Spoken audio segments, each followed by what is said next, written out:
Hola, ¿qué tal? Antes de que inicie este video, te quiero agradecer por estar al pendiente de todo el contenido que subo a mi canal. Por favor, me agradaría saber qué otro tipo de contenido te agradaría ver en el mismo.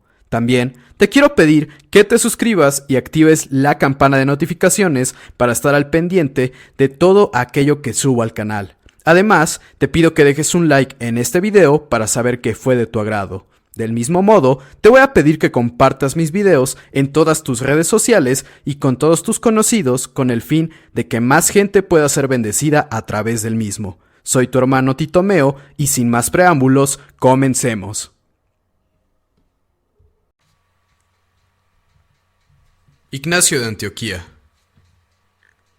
El Evangelio de Jesucristo se difundió rápidamente después de la ascensión de Jesús, y el cristianismo se arraigó completamente por todo el Imperio Romano, desde muy temprano.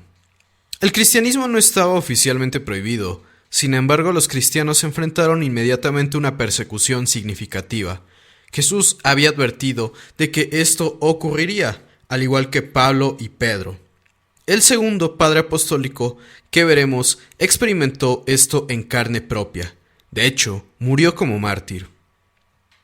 Ignacio fue obispo de Antioquía, en Siria, la ciudad en la que los seguidores de Jesús fueron llamados cristianos por primera vez, el cual al principio era un término despectivo. Era como decir pequeños cristos. Las fechas en la vida de Ignacio son un poco inciertas y su muerte ocurrió probablemente en la segunda década del siglo II. No se sabe mucho más sobre su vida, salvo lo que él mismo escribió de ella en sus cartas. Sabemos que fue arrestado debido a su fe en Cristo y que fue enviado de Antioquía, atravesando el Asia Menor, en lo que hoy día es Turquía, hacia Roma, donde esperó ser ejecutado. Durante su viaje a Roma escribió varias cartas a las iglesias en Magnesia, Trales, Éfeso, Filadelfia y Roma, que fue su destino final, así como una carta personal para Policarpo, el obispo de Esmirna. Un erudito del Nuevo Testamento afirma que estas cartas constituyen una de las mejores expresiones literarias del cristianismo durante el siglo II, a pesar de no ser profundamente teológicas.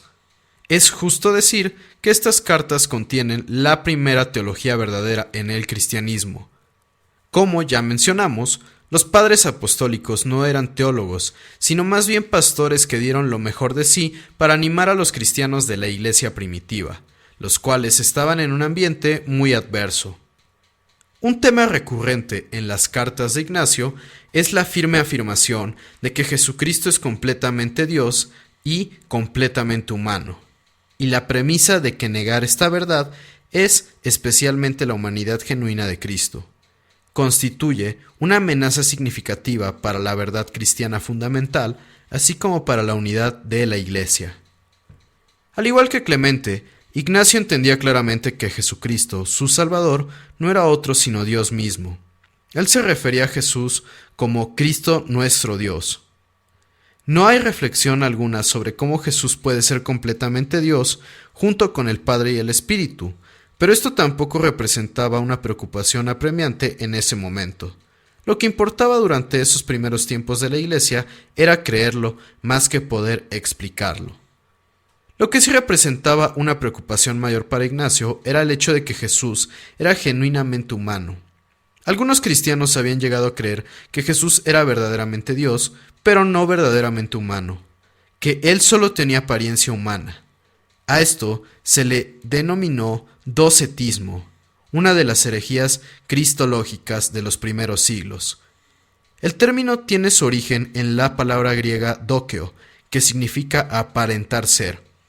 Esto probablemente refleja la influencia de un aspecto de la filosofía griega, conocido como dualismo, la suposición de que lo que es espíritu es por definición bueno y lo que es físico o material es por definición malo.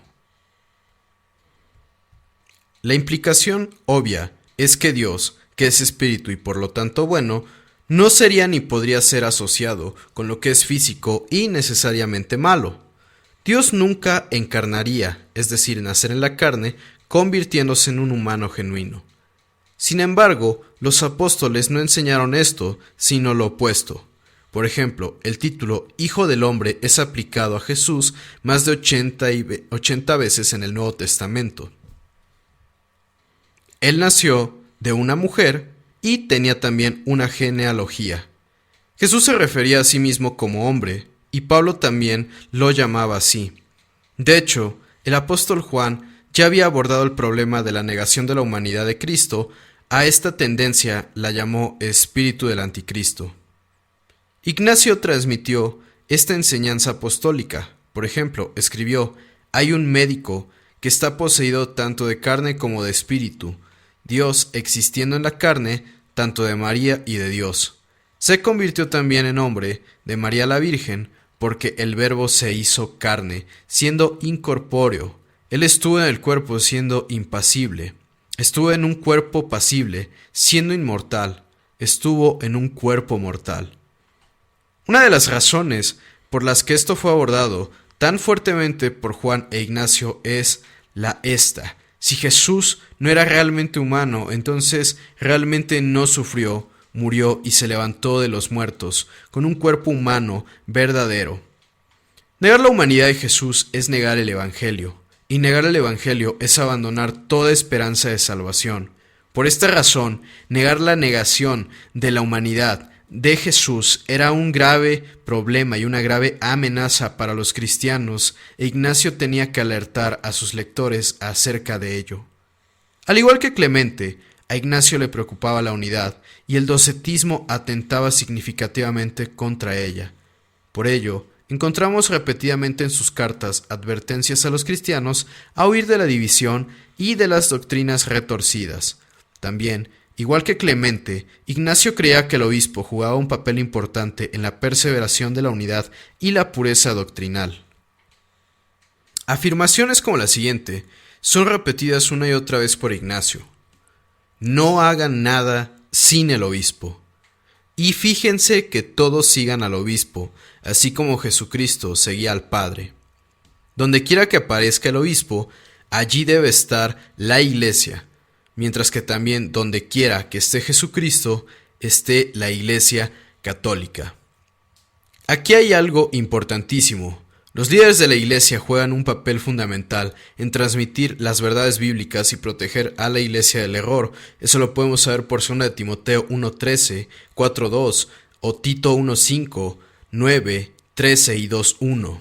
Sin embargo, Ignacio parece regar la semilla plantada por Clemente, la cual resulta en la elevación de un obispo o supervisor sobre los muchos presbíteros, ancianos y otros líderes de la Iglesia. Él, por ejemplo, escribió: su obispo preside en el lugar de Dios y sus presbíteros en el lugar de la asamblea de los apóstoles.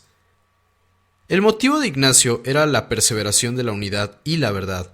El problema, no obstante, es que los obispos, así como todos los líderes de la Iglesia, son humanos falibles y pecadores, y como prontamente lo demostró la historia, podían ser los promotores de falsas enseñanzas y la fuente de la desunión. Los puntos de vista de Clemente e Ignacio continuarían evolucionando hasta producir una elevación del clero no bíblico que le otorgaba un poder y un estatus que Dios jamás tuvo la intención que tuvieran.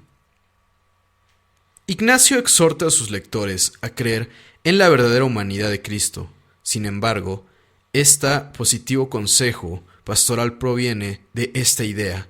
Si Jesucristo, además de ser Dios, es también completamente humano, entonces los cristianos deberían identificarse de manera gozosa con Él, ser devotos suyos e imitarlo al punto de estar dispuestos y hasta ansiosos de sufrir y morir como Jesús. Este no era un compromiso teológico abstracto por parte de Ignacio. Él iba camino a su propio martirio y se sentía gozoso por ello, tanto que no quería que ningún cristiano bien intencionado le previniera de ninguna manera. La concepción que tenía Ignacio de su muerte revela a un hombre que sabía bien que la creencia cristiana demanda un compromiso apasionado de toda la persona al punto de la muerte. La disposición de Ignacio y su voluntad de sufrir y morir demostraban que su fe en Cristo, quien también sufrió y murió, era sincera y no una profesión vacía. Ignacio nos recuerda varias cosas importantes. Primero, las falsas enseñanzas son peligrosas para la salud espiritual y deben ser rechazadas, y la verdad bíblica es vital y debe ser creída. Segundo, creer en la verdad bíblica va más allá de lo meramente intelectual, debe afectar la manera en que vivimos e incluso la manera en la que morimos.